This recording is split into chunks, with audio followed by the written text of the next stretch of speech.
I don't have that problem, thank God, anymore. And I think it has something to do with time. You learn to attach yourself to other things. I mean, you know, in the theater you don't have that as much. I know I've done repertoire, meaning you do 2, 3 plays during the week. So you seriously can't afford to have one. You know, you go from one to the next. But in the old days, when they did Shakespeare, they used to learn 8 or 10 lines, the Shakespearean actors, so that if they forgot their lines on stage, or went into another play, which I have done. I was in a play, a Shakespeare play, and in the middle of a scene, went into another Shakespeare play. The actual dialogue. And I said, no, I'm in Hamlet now, I shouldn't be here. And I had to work my way back. So that's what I love about the live theater too, because things like that happen. But they used to have 8 or 10 lines, so that when they forgot their lines, they would recite those words in order to get their mind to get back to where they were. It's interesting, as way back as then.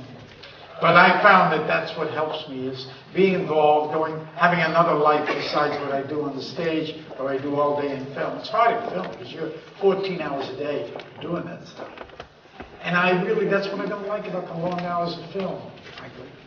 I don't think it's good for the crew. I don't think it's good for the actors. I think it's too much labor. After, you know, months of doing that, it drains you. And that's why I'm for a more civilized life, making films. I like to make a film started. I love European hours. French hours are great. 11 to 7. You know, you sort of have they give out the lunch.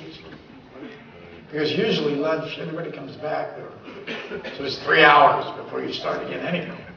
But if I had any gripe, it would be shorter hours during the film days. That's not going to put me in good graces with the producers. Valuable. One needs the energy. The crew needs the energy. The actors, the people who work, you need the energy. Because then you go out there and it just works better. Mr. Pacino, I'm from Portugal, from the show Siki Seats, where we say thank you. And in Scarface, Tony Montana said, I always tell the truth, even when I lie. The best actor is the best liar. That's something that's interesting, because the acting thing has always had a pejorative kind of stigma to it, I think. Oh, you're acting. You know, in life. Stop acting. And it's true.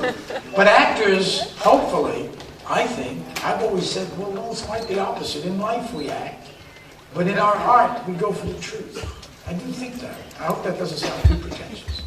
But it sort of is, in a way, an opportunity to talk about how you really feel about things. You can't really do that in life that much. And have friends. Ultima domanda. Buonasera, Emanuela Castiglini, Rai Radio 2 per gli anni 29. Volevo chiederle qual è che è un attore più bravo, da giovane o in età matura, nel suo caso, dato che è sempre stato, e poi anche se è regista, qual è il regista che l'ha rappresentata meglio? Grazie.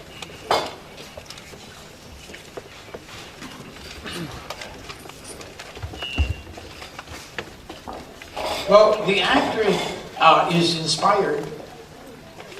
I would have liked to have seen James Dean come back and do other things. I wonder where he would have gone with that great gift. The young actor is inspired and does things at a time, and they're just certain things that the way you approach things will change. I will say something now, and I won't repeat who this actor is, but this is a great actor. There was a show,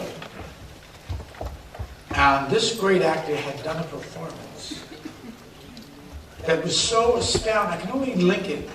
It probably would be if you saw Marlon Brando live when he first did Streetcar Named Desire on Broadway, and he changed acting forever, American acting.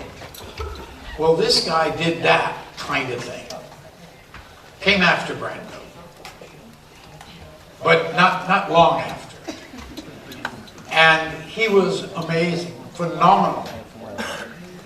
The kind of acting you sort of really emanate, you live for. It's not the kind of acting you say when you say, oh, I could never do that, it's too good. It's the kind of acting where you say, I want to do that, I can do that, that's me. That kind of acting. That's the acting I love best. And this person, 30 years later, did it again. Same role.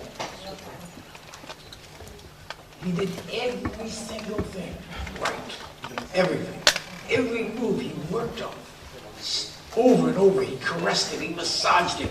He got it so fucking perfect. And you just couldn't believe how good it was. I said, wow, this is really good. Woo, I'm really impressed. Wow. And alongside it, they had a kinescope of what he did when he was young. Same part. No comparison. Absolutely no comparison. When he was younger, infinitely better. Infinitely, no comparison. He was inspired. So what do you learn from that? Nothing.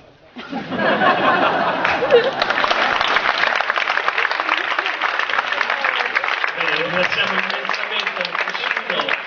Quindi grazie di essere stati qui con noi, grazie di aver condiviso questo momento che mi sembra che è stato più che una conferenza stampa, e a dopo. Grazie ancora. Grazie.